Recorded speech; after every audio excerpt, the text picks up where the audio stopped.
In this session, we will discuss UPSC History PYQ of 2017 for Civil Services Examination.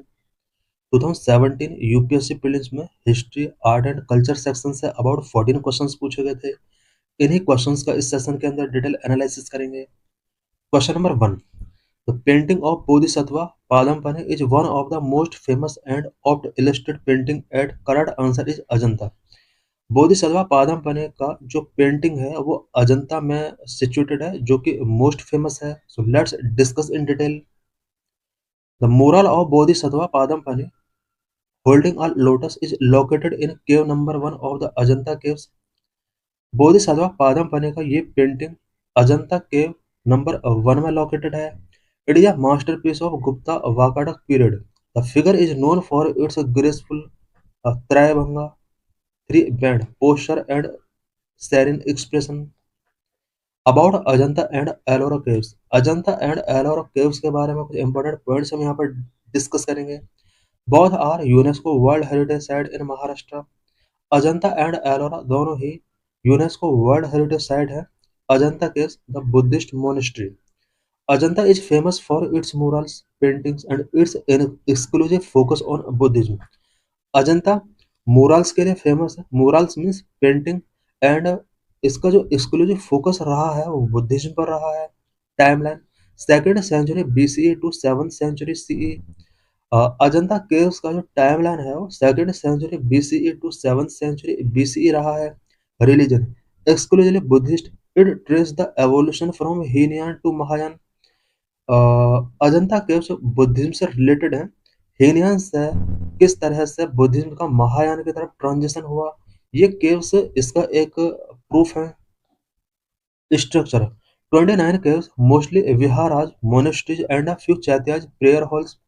Ajanta caves में about 29 caves हैं। Mostly इसमें viharas and chaityas हैं। Art style famous for fresco psycho painting. The artist painted on dry plaster using natural pigments. Fresco psycho paintings के लिए Ajanta caves famous हैं। Fresco psycho paintings के अंदर artist dry dry plaster के through paint करते हैं और इसके लिए नेचुरल पिगमेंट का यूज किया जाता है। की icon the Bodhisattva Padmapani symbol of compassion and Vajrapani symbol of power. Morals के नंबर 1 में ये मेंशन है। बोधिसत्वा पद्मपाणि जो कि कंपैशन का सिंबल है और वज्रपाणि जो कि पावर का सिंबल है। मोरल्स मीन्स पेंटिंग, वॉल पर जो पेंटिंग की जाती थी, these are known as murals. Discovery discovered accidentally by a British officer John Smith in 1819 while tiger hunting। 1819 में British officer John Smith tiger hunting के लिए निकला था। उस टाइम पर उसने अजंता केव्स एक्सीडेंटली डिस्कवर किया। About Ellora caves. Ellora caves के बारे में कुछ इंपॉर्टेंट पॉइंट्स हम यहाँ पर डिस्कस करेंगे। सेक्युलर मेल्टिंग पॉइंट, इसको सेक्युलर मेल्टिंग पॉइंट का नाम से भी जाना जाता है। melting pot.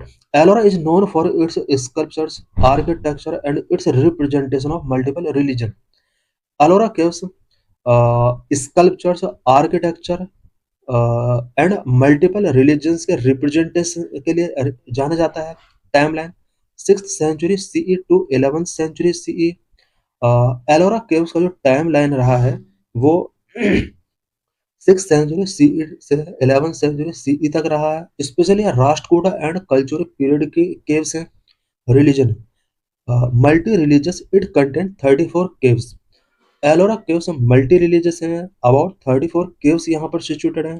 Cave number 1 to 12 Buddhist, cave 13 to 29 Hindu, cave 30 to 34 Jain. Structure primarily viharas and temples. Unlike Ajanta, Ellora caves were carved on a sloping side of a hill, so they have courtyard. Ellora caves के अंदर viharas and temples है। Ajanta caves के unlike Ellora caves हिल के sloping side में curve की गई हैं। That is why they have courtyard. यही वजह है कि एलोरा केव्स में कोर्टयार्ड है जबकि अजंता केव्स में कोर्टयार्ड नहीं है। Architectural marvels cave 16 Kailash temple. It is the world's largest monolithic structure carved from a single rock from top to bottom, built by Rashtrakuta King Krishna I. Cave number second में ही Kailash temple है। ये world का largest monolithic structure है जो कि top to bottom fully single rock को carve करके बनाया गया है।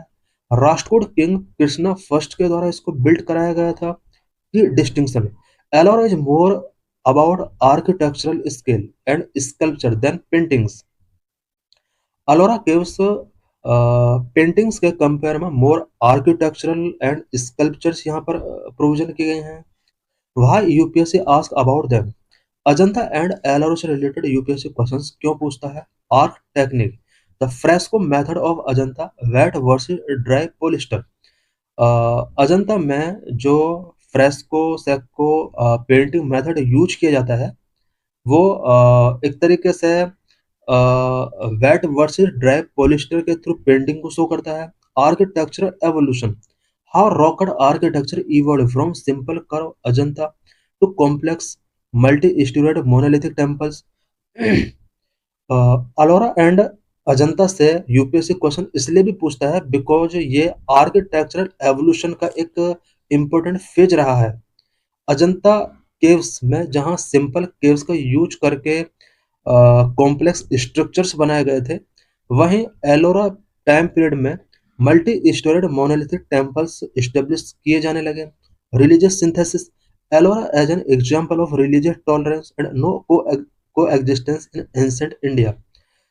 अलोरा केव्स रिलीजियस टॉलरेंस का सिंबल है एंड एंसेंट इंडिया में ये को एग्जिस्टेंस था।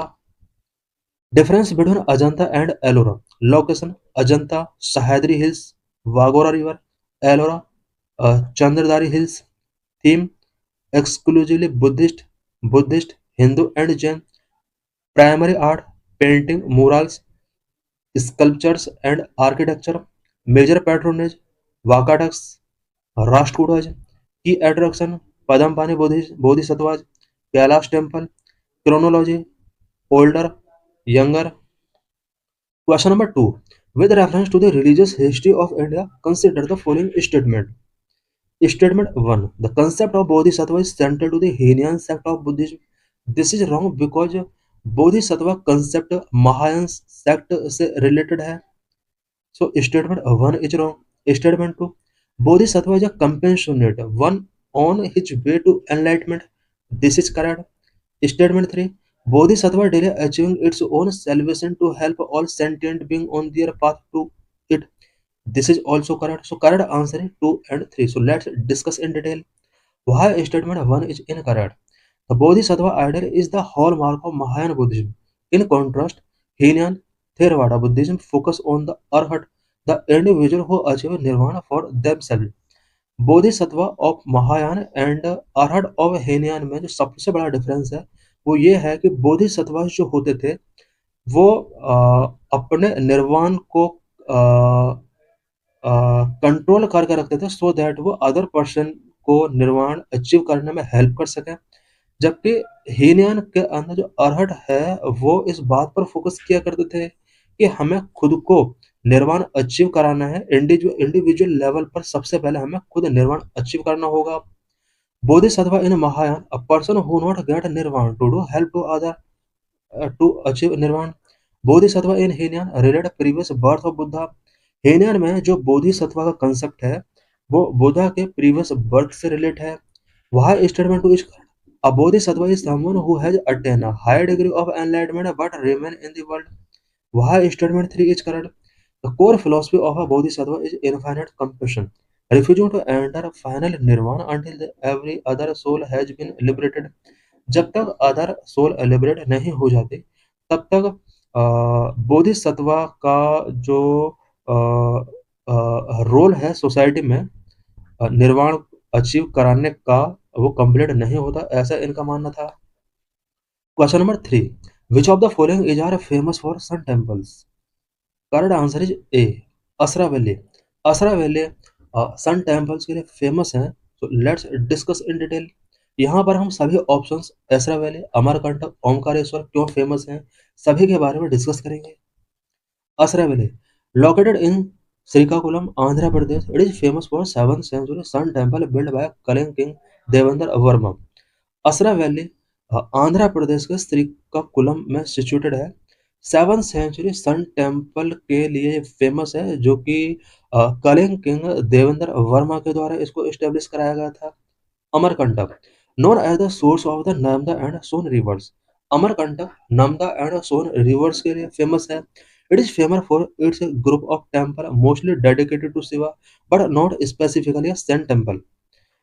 Amarkantak group of temples mostly dedicated to Shiva के लिए फेमस है, बट स्पेसिफिकली सन टेम्पल के लिए फेमस नहीं है। यहाँ कोई भी सन टेम्पल नहीं है। Omkareshwar, it is one of the 12 revered jyotirlinga dedicated to lord Shiva located on Mandhata island in the Narmada river. Omkareshwar 12 revered jyotirlingas में से एक है और लॉर्ड शिवा के लिए डेडिकेटेड है। नर्मदा रिवर पर बने मानडाटा आइलैंड पर ये लोकेटेड है। Various sun temples in India, India में अदर सन टेम्पल्स भी है, सभी के बारे में डिस्कस करेंगे। Sun temples represent a critical intersection of ancient medieval architecture, especially the Kaling and Nagar style, and the Saurus sect sun worshippers. Konark Sun Temple is the most famous. सबसे famous sun temple Konark sun temple है। Konark sun temple Odisha, the black pagoda. Konark sun temple से related important points हम यहाँ पर discuss करेंगे। Built in the 13th century by king Narasimha Deva first of the eastern Ganga dynasty. Konark sun temple eastern Ganga dynasty के king Narasimha Deva के द्वारा 13th century में बिल्ड कराया गया। Architecture, peak of Kalinga architecture, Kalinga period के ड्यूरिंग ये आर्किटेक्चर का एक पीक था। Concept, designed as a massive chariot for the sun god with 24 wheels representing hours of the day or months and 7 horses representing day of the week. Symbolism, the wheels act as sundials where the shadow can calculate time accurately to the minute. Status, a UNESCO World Heritage Site, it was called the Black Pagoda by European sailors due to its dark color and magnetic properties that reportedly affected ship compasses. Konark sun temple UNESCO world heritage site है और European sellers के द्वारा इसको black pagoda कहा गया because इसका colour dark है and इसमें कुछ मैग्नेटिक प्रॉपर्टीज हैं जो कि सिर्फ कंपासेस को अफेक्ट करते थे उस टाइम पर। Modhera sun temple Gujarat, built in 1026 to 27 CE by king Bhima first of Chalukya, Solanki dynasty. Chalukya dynasty के किंग भीमा फर्स्ट के द्वारा Modhera sun temple Gujarat establish किया गया था। आर्किटेक्चर, मारू गुर्जर स्टाइल, मारू गुर्जर स्टाइल में इसको स्टेब्लिश किया गया था। राइट साइड में पिक्चर गिवन है। Component, it consist of 3 parts, Surya Kund, Sabha Mandap, गोड़ा Mandap. Alignment, built such that during the equinoxes the first rays of sun fall directly on the diamond on the head of the sun god. Feature, unlike Konark there is no worship currently here, it is a protected monument. यहाँ पर present में कोई worship नहीं होता है और ये एक प्रोटेक्टेड मोन्यूमेंट है। Martand sun temple Jammu and Kashmir, Jammu and Kashmir के मारतंड सन टेम्पल के बारे में कुछ इंपॉर्टेंट पॉइंट्स डिस्कस करेंगे। Build in the 8th century CE by Lalitaditya Muktapida of the Karkota dynasty. Martand sun temple Jammu and Kashmir ये 8th सेंचुरी में कारकोटा डायनेस्टी के किंग ललित आदित्य मुक्तापीड़ा के द्वारा बनाया गया था। Significance, it was a blend of Gandhara, Gupta and Kashmiri architectural style. Martand sun temple Jammu and Kashmir ये Gandhara, Gupta and Kashmir architectural style का ब्लेंड है। Status, currently in ruins, destroyed in the 15th century, it sits atop a plateau overlooking the Kashmir Valley. Trivia, it is considered one of the most impressive examples of ancient Kashmiri stone architecture. Next, Arsa Valley Sun Temple, Andhra Pradesh. Arsa Valley Sun Temple, origin built by Kaling King Devendra Verma in the 7th century. Living temple, unlike Konark or Modhera, this is a living temple where worship still continues. अरसा valley sun temple Andhra Pradesh ये living temple है because आज भी इसमें worship की जाती है, जबकि other temple sun temple, Konark sun temple and Modhera sun temple यहाँ अब वर्शिप नहीं होता है। Phenomenon. Twice a year in March and October, the sun's rays fall directly on the feet of the deity at the dawn. अरसा valley सन temple, यहाँ जो deity हैं इस टेम्पल के अंदर, उन डेटी के फीट पर ईयर में 2 टाइम डायरेक्टली सनरेज फॉल होती हैं। Other notable sun temples, India में अदर सन टेम्पल्स भी है। Katarmal sun temple, Dakshinarka sun temple, Multan sun temple, सभी के बारे में डिटेल गिवन है। UPSC concept check. Remember that sun temples often incorporate a Surya Kund water tank and are strictly aligned with cardinal directions to capture the solar equinoxes or solstices. Difference between Konark, Modhera, Marthan, Arsavali and Kadarmat sun temple सभी के बीच में क्या difference है? Tabular form given है which is very important for UPSC prelims. Question number 4. With reference to forced labor wasted in India during the Gupta period, which one of the following statement is correct? Gupta period में बिस्टी जो कि एक Ford labour system हुआ करता था, इसके reference में 3 statement, यहाँ पर कौन सा आंसर करेक्ट है? Correct answer is A, it was considered a source of income for the state, a sort of tax paid by the people. Vishti Gupta period में एक स्टेट के लिए इनकम का सोर्स हुआ करता था। पीपल लेबर के फॉर्म में टैक्स पे किया करते थे जो कि स्टेट के लिए इनकम हुआ करता था। तो let's discuss in detail. In the Gupta era vishti forced labour become a common feature, epigraphical evidence inscription so that the state claimed the right to extract labor from subject, viewing it as a legitimate tax in the form of physical work rather than cash or kind. About the Gupta period, Gupta period के बारे में हम यहाँ पर detail discuss करेंगे। 4th to 6th century CE Gupta period का timeline है। Gupta period is famously referred to as the golden age of India. It represents a peak in art, literature, and science, while also marking the transition towards a feudal administrative structure. Gupta period art, literature, science का एक peak time period रहा है और feudal administrative structure का यहाँ पर transition हुआ। Political history and की रूलर्स, गुप्ता पीरियड का पॉलिटिकल हिस्ट्री क्या रहा है कि रूलर्स इसके क्या क्या रहे हैं। The empire was founded by Shrigupta but its real power was established by Chandragupta first, Samudragupta, Chandragupta second, Vikramaditya. Gupta period या गुप्ता एम्पायर श्री गुप्त के द्वारा फाउंड किया गया था। इसके कुछ पावरफुल रूलर्स के बारे में कुछ इंपॉर्टेंट पॉइंट्स हम डिस्कस करेंगे।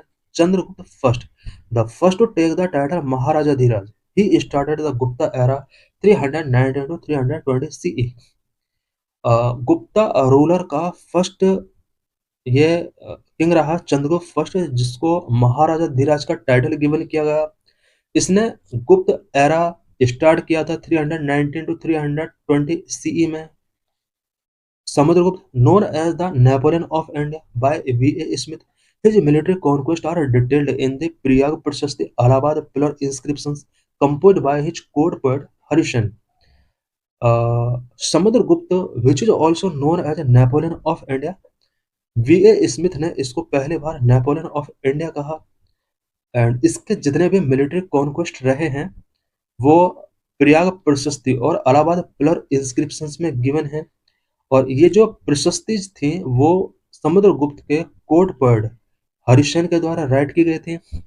Next, Chandragupta second Vikramaditya, known for defending the Shaka and maintaining court of Navratna including Kalidas.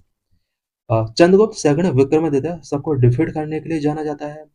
इसने अपने कोर्ट में नवरत्नाज मेंटेन किए इंक्लूडिंग कालिदास। कालिदास भी चंद्रगुप्त सेकंड के कोर्ट में रहा करता था।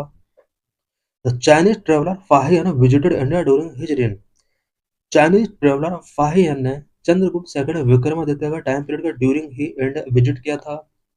एडमिनिस्ट्रेशन, गुप्ता डायनेस्टी के एडमिनिस्ट्रेशन से रिलेटेड कुछ इंपॉर्टेंट पॉइंट्स हम यहाँ पर डिस्कस करेंगे। Unlike the highly centralised Mauryan empire, the Gupta administration was decentralised. Mauryan empire centralise था, जबकि गुप्ता पीरियड उससे डिफरेंट डिसेंट्रलाइज सिस्टम रखता था। Hierarchy, the empire was divided into bhuktis provinces headed by uparikas, then into vishayas district headed by vishpati. Gupta period में जो administration था उसको specially यहाँ पर जो टेरिटोरियल डिवीजन था उसको भुक्तिज एंड विस्याज में डिवाइड किया गया था। भुक्तिज प्रेजेंट के प्रोविंसेस को कहा जाता था एंड विस्याज डिस्ट्रिक्ट को कहा जाता था। भुक्तिज को उपारिका हेड करता था, विस्याज को विस्पति हेड किया करता था।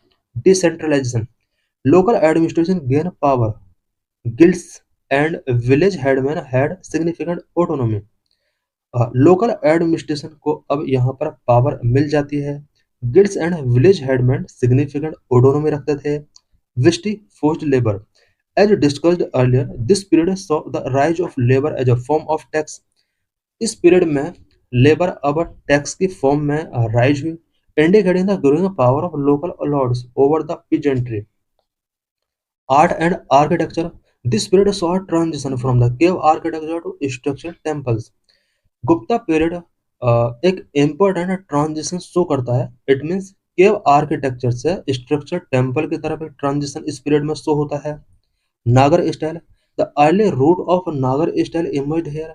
The Dasavta temple is a classic example featuring a Sikara sculptures. The Sarnath School of Sculpture reached its zenith. The Sultanganj Buddha is a masterpiece of a Gupta metallurgy. Sultanganj Buddha Gupta metallurgy का एक masterpiece है। Caves, Ajanta, Mahayan phase and the Bagh caves Buddhist represent the pinnacle of Gupta mural painting.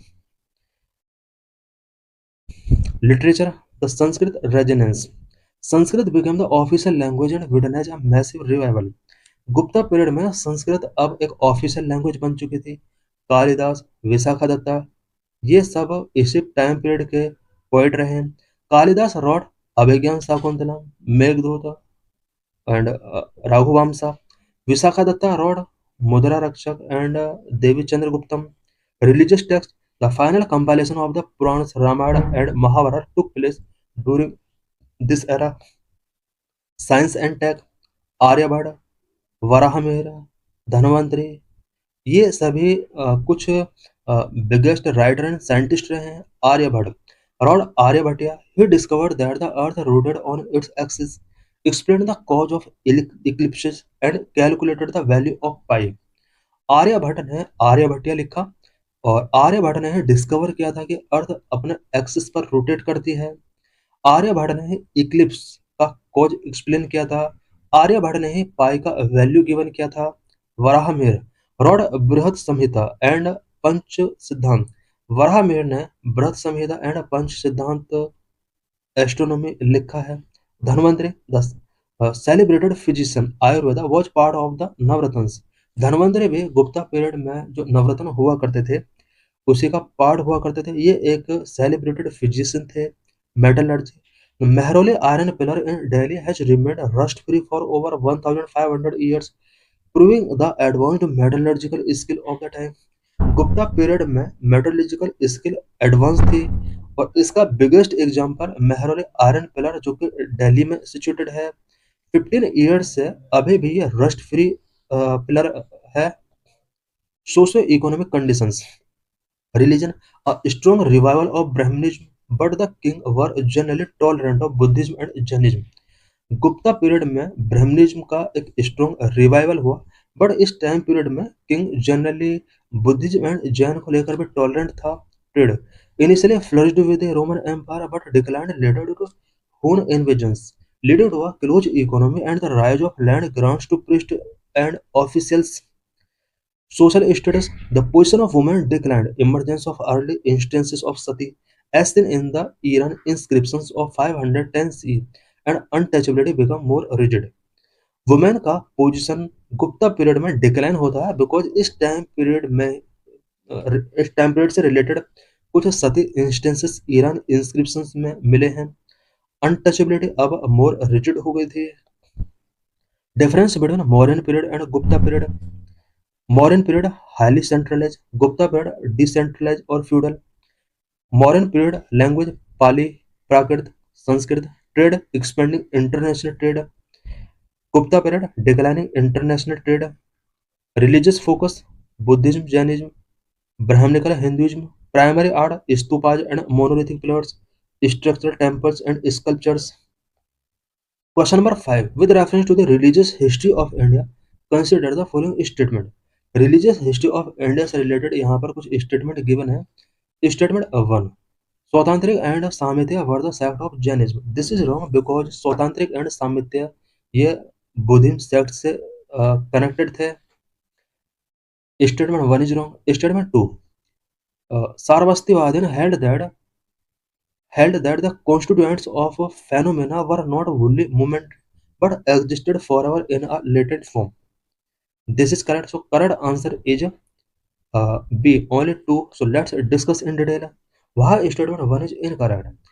Both Sautrantika and Sammitiya are subset of Buddhism, ये Buddhism के subsect रहे हैं।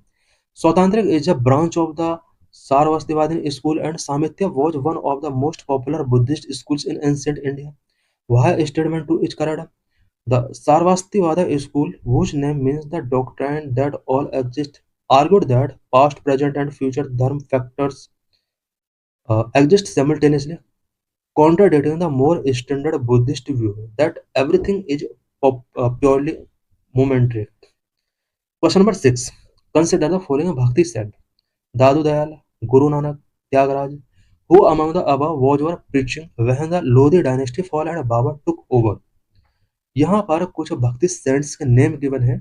इनमें से कौन सा भक्ति सेंट प्रीचिंग कर रहा था जिस टाइम पर लोधी डायनेस्टी फॉल हो रहा था, बाबर ने यहाँ पर टुक ओवर कर लिया था? Correct answer is B, Guru Nanak Dev उस टाइम पर प्रीचिंग कर रहे थे। The Lodhi dynasty fail at the first battle of Panipat in 1526. Lodhi dynasty first battle of Panipat 1526 में फेल हुआ। गुरु नानक 1469 टू 1539 तक इनका टाइम पीरियड रहा है। He was a contemporary of Babur and was actively preaching during the transition from the Lodi to Mughals. Guru Nanak Babar के contemporary रहे हैं और जिस टाइम पर लोधी से मुगल्स की तरफ ट्रांजिशन हो रहा था इंडिया में एडमिनिस्ट्रेशन, उस टाइम पर ये प्रीचिंग कर रहे थे। दादू दयाल 1544 से 1603 तक इनका टाइम पीरियड रहा है। त्यागराज सिर्फ 1767 से 1847 इसका टाइम पीरियड रहा है। Question number 7, with reference to the religious history of India consider the following pairs. Religious history of India से रिलेटेड कुछ पेयर्स गिवन है। Pair 1, Iripati, land that revenue from which was set apart the maintenance of village tank. Eripatti वो land हुआ करते थे जिसके revenue का use village tank को मेंटेनेंस के लिए किया जाता था। Yes, this is correct. Next, Taniyurs village donated to a single Brahman और a group of Brahmans. This is wrong because Taniyur Chola dynasty में ऐसे लैंड हुआ करती थी जो ब्लैंक हुआ करते थे, जिसका कोई यूज नहीं हुआ करता था। ये एक विलेज या सेटलमेंट हुआ करता था जो कि चोला एम्पायर से इंडिपेंडेंट हुआ करता था। This is wrong. Number 3, ghatikas college generally attach to the temples. Temple के साथ जो कॉलेज अटैच हुआ करते थे उन्हें घाटी काज कहा जाता था। Yes, this is correct. So correct answer is C, 1 and 3 correct. So let's discuss in detail. Pair 1 is correct. In South India, especially Pallav and Chola period, Iripatti was a special category of land. Iripatti special category of land हुआ करती थी। Its revenue was still used for the repair and maintenance of local irrigation tank. South India में especially Pallav and Chola dynasties के during जो इरापेडी land हुआ करते थे, यहाँ से जो भी रेवेन्यू कलेक्ट किया जाता था उस रेवेन्यू का यूज लोकल इरिगेशन टैंक को मेंटेनेंस करने के लिए, रिपेयर करने के लिए यूज किया जाता था। Pair 2 is incorrect. Taniyurs were large villages और settlement that were independent administrative units under the Chola empire. Land donated to Brahmans was actually called Brahmadeva. Why pair 3 is correct? Gadigas were centers of higher learning and religion, often located within or near temples, particularly prominent under the Pallav dynasty in Kanchi. Question number 8. With reference to Indian history, which of the following is the description of the term Hundi? Correct answer is C. A bill of exchange. Indian history का reference में हुंडी bill of exchange हुआ करता था. A Hyundai was a financial instrument used in medieval India for trade and credit transactions. Hyundai एक financial instrument हुआ करता था जो कि मिडेवल इंडिया में ट्रेड एंड क्रेडिट ट्रांजैक्शंस के लिए यूज किया जाता था. It allowed a merchant to deposit money in one place and receive it in another, acting as a bill of exchange. Hyundai के थ्रू एक तरीके से मनी एक्सचेंज किया जाता था. This reduced the risk of carrying physical cash over long distance. Over long distance physical cash को carry करने से रिलेटेड जो रिस्क हुआ करते थे हुंडी के थ्रू इस तरह का रिस्क रिड्यूस होते थे. Question number 9. The object of Buttler committee of 1927 was to correct answer is D. Examine and clarify the relationship between the paramount power and the princely state.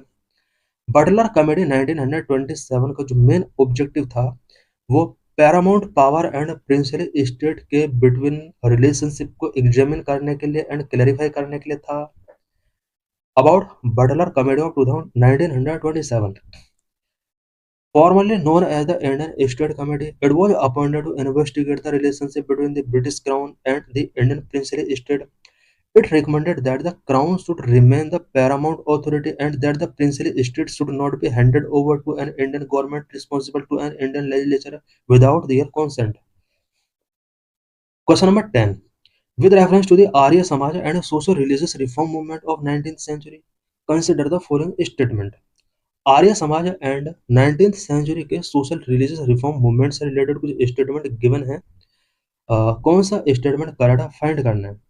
It was founded, Arya Samaj was founded in 1875 with a primary objective of reviving the authority of Vedas as the infallible source of truth. Arya Samaj 1875 में found किया गया था जिसका main objective Vedas को revive करना था. Yes, this is correct. Next statement.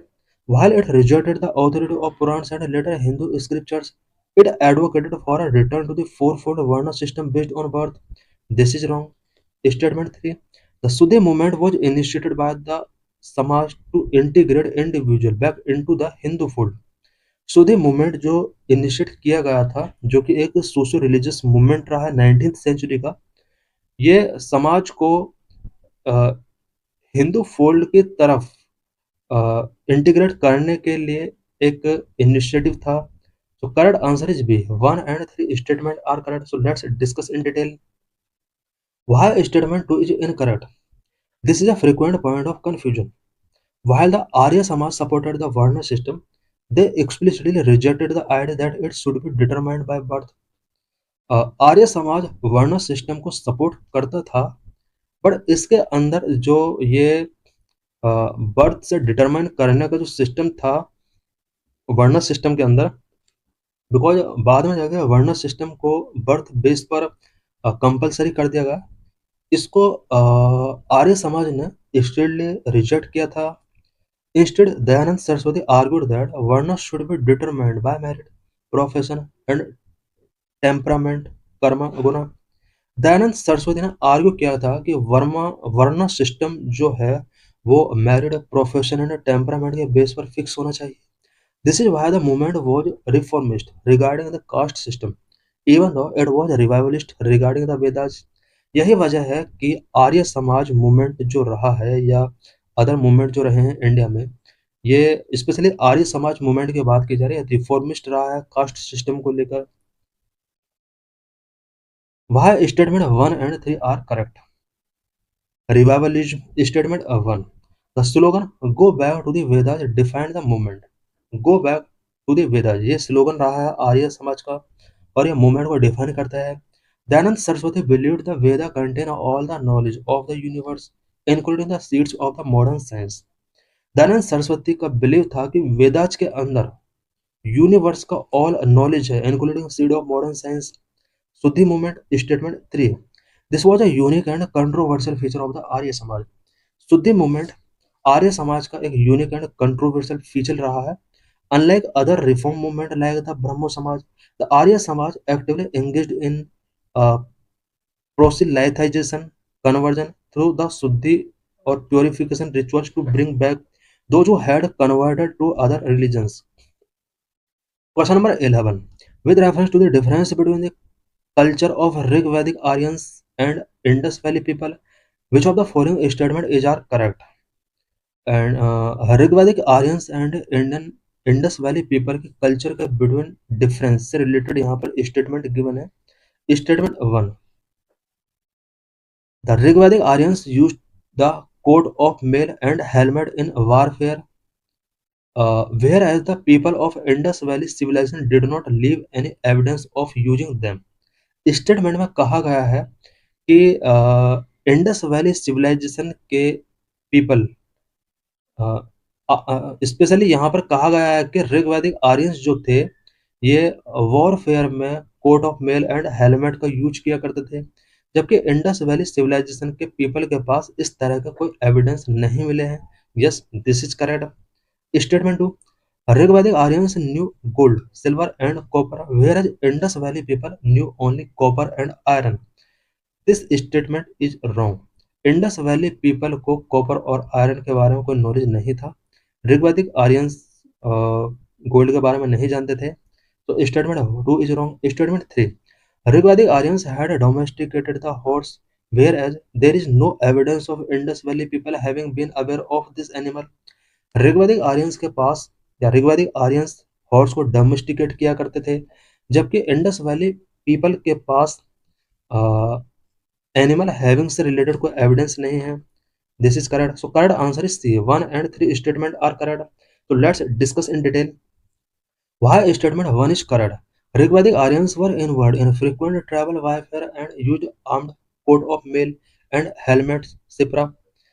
ऋग्वैदिक Aryans जो थे वो ट्राइबल वारफेयर में इन्वॉल्व हुआ करते थे और इस वारफेयर के during armours, coat of mail and helmets use किया करते थे।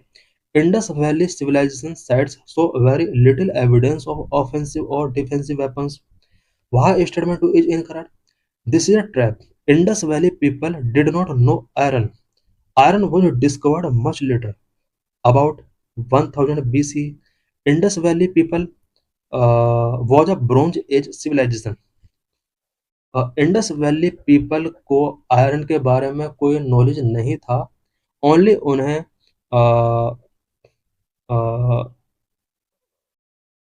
स्टोन के ये वेपन्स का यूज किया करते थे। इंडस वैली सिविलाइजेशन जो थी वो ब्रॉन्ज एज सिविलाइजेशन थी और आयरन इंडस वैली के काफी टाइम पीरियड के बाद डिस्कवर किया गया था। अबाउट 1000 BCE के ड्यूरिंग आयरन डिस्कवर किया गया था। Why statement 3 is correct? The horse was a central part of Rigvedic life. Rigvedic life का हॉर्स सेंट्रल पार्ट हुआ करता था। While some controversial find like the bones and Surkotada exist for the Indus Valley civilization, the horse was certainly not a domesticated or aware animal in the same way it was for the Aryans। Question number 12. Somesh Chandra Sen, N.M. Joshi and B.P. Wadia were associated with the correct answer is A. All India Trade Union Congress। So let's discuss in detail। The All India Trade Union Congress was founded in 1920। N.M. Joshi was a key leader, serving as its secretary for many years, and B.P. Wadia was instrumental in early labor organization, specifically the Madras Labor Union, which later merged into the broader movement। Lala Rajpat Rai was the first president। Question number 13. Which of the following is are proposals of the cabinet mission? Cabinet mission के क्या क्या proposals रहे थे इसमें से? Restriction on the power of the central government। Yes, this was the proposal of cabinet mission। Expansion of the Viceroy Executive Council। Yes, this was also the proposal of cabinet mission। Provision for the framing of a new constitution for India। This is also this was also a proposal of cabinet mission। So correct answer is D, 1, 2, 3। So let's discuss in detail। The 1946 mission proposed a weak center, limiting it to the defense, foreign affairs, and communication and strong provinces. Cabinet mission के अंदर जो proposals थे, various proposals थे, और weak centre and strong provinces भी इसका एक important proposal था. It provided for an interim government, expanding the council and a constituent assembly to draft the new constitution. New constitution draft करने के लिए भी इसमें एक proposal था. About the cabinet mission of 1946. Cabinet mission के बारे में इंपॉर्टेंट पॉइंट्स हम यहाँ पर डिस्कस करेंगे. कैबिनेट मिशन वो send by British prime minister Clement Attlee. British PM Clement Attlee के द्वारा इसको सेंड किया गया था. Mission arrived in India in March 1946. March 1946 में ये मिशन इंडिया अराइव करता है. It consisted of 3 British cabinet member. इस मिशन के अंदर 3 ब्रिटिश कैबिनेट मेंबर होते हैं. Number Lord Pethick Lawrence, secretary of state for India हुआ करता था. Sir Stafford Cripps, president of board of trade हुआ करता था. A V Alexander, first lord of the admiralty. ये 3 मेंबर थे जो कैबिनेट मिशन के अंडर इंडिया आए थे.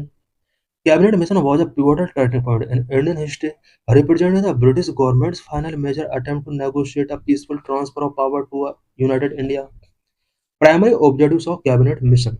कैबिनेट मिशन के प्राइमरी ऑब्जेक्टिव्स क्या थे? To find a way to transfer of power to Indian leadership, to assist in the formation of a constitution making body, to establish an interim government with the support of major Indian political parties. की recommendations, इसके की recommendations क्या क्या थे, plan क्या था? The mission rejected the demand for a separate sovereign state of Pakistan, arguing it was not administratively or economically viable. Cabinet mission ने separate sovereign state of Pakistan के डिमांड को रिजेक्ट किया था. इसने आर्ग्यू किया था कि इकोनॉमिकली और एडमिनिस्ट्रेटिवली ये वियाबल नहीं है. Instead it propose a 3 tyre federal structure. इसने 3 टायर फेडरल स्ट्रक्चर यहाँ पर प्रोपोज किया गया था. It is very important to understand that कि कैबिनेट मिशन जो था उसने sovereign state of Pakistan, separate Pakistan की डिमांड को रिजेक्ट किया था और इसकी जगह पर 3 टायर फेडरल स्ट्रक्चर को रिकमेंड किया था. 3 tyre federal structure, the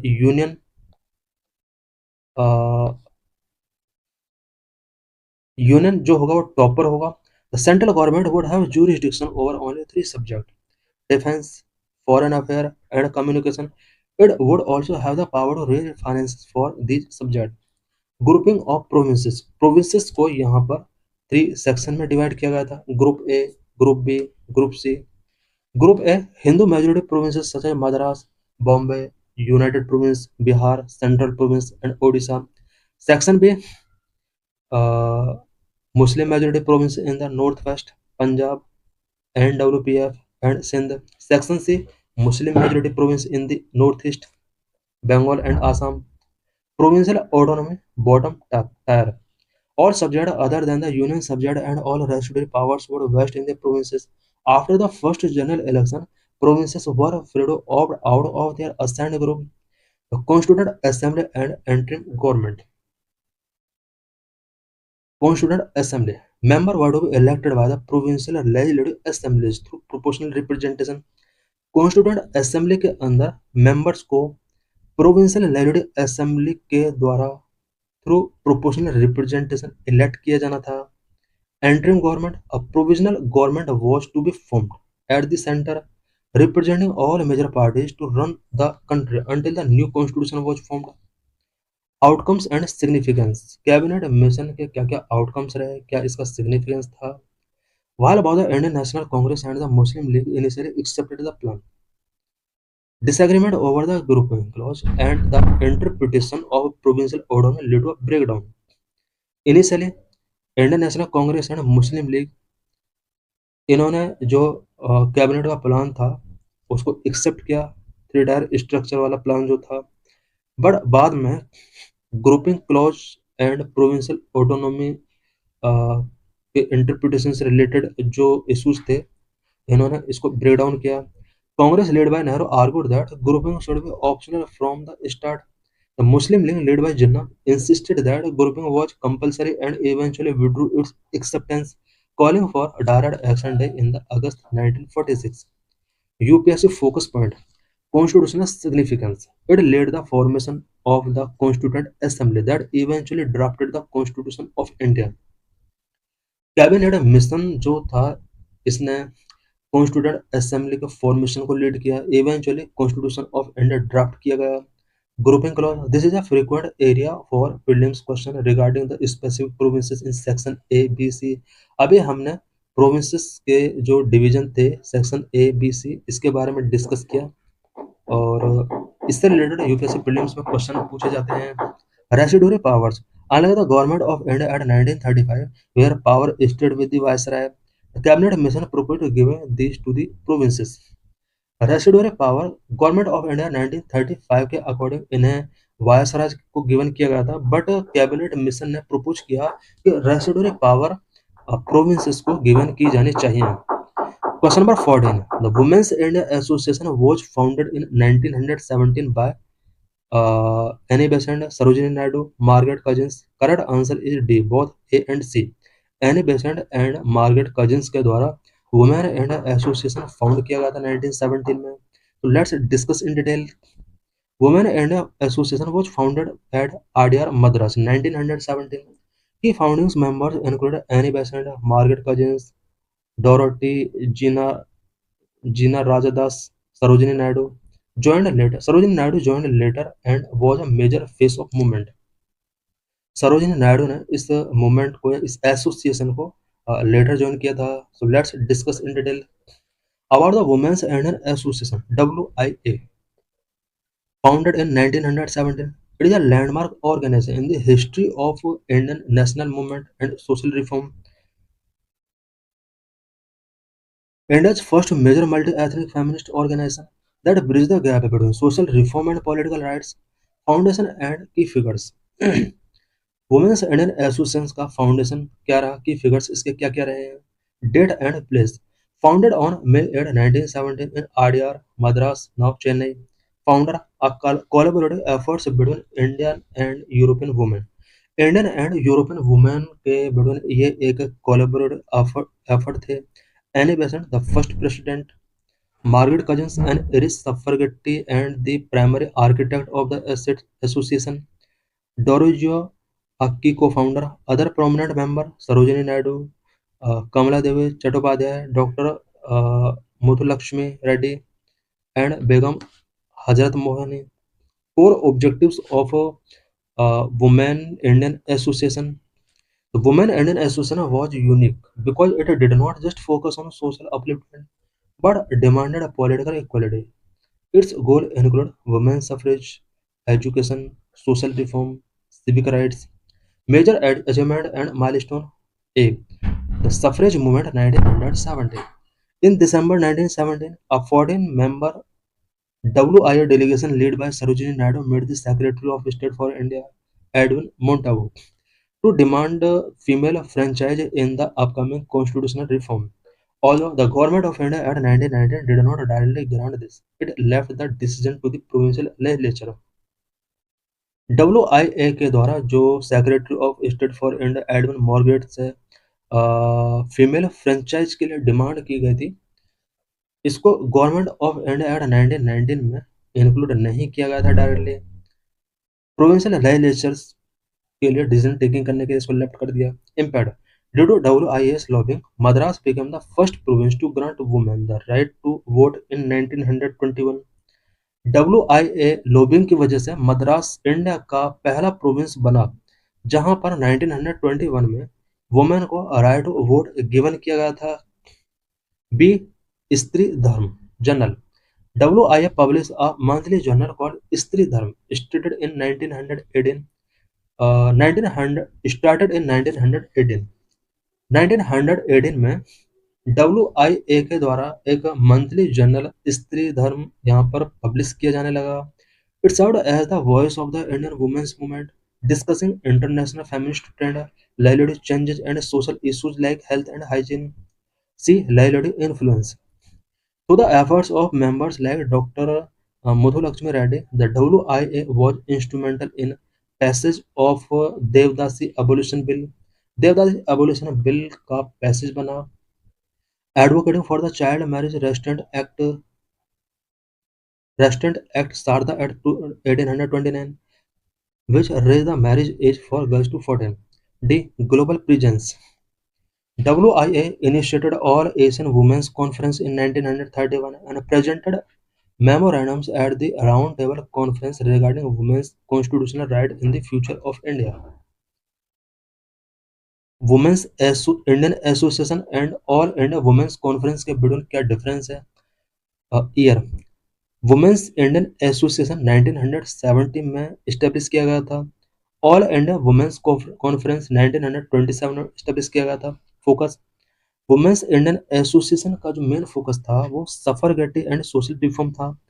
all India suffrage and social reform यहाँ पर लिखा हुआ है. ऑल इंडिया वुमेन्स कॉन्फ्रेंस का जो फोकस था एजुकेशन एंड लीगल राइट था. ओरिजिन. वुमेन्स इंडियन एसोसिएशन आरडीआर मद्रास में ओरिजिन हुआ था. All India women's conference Pune में स्टेब्लिश किया गया था. Key link. Women's Indian association many WIA member help found the AIWC later on. Women's Indian association की जो मेंबर्स थे उन्होंने ही all India women's conference establish किया था. तो thanks for watching this video.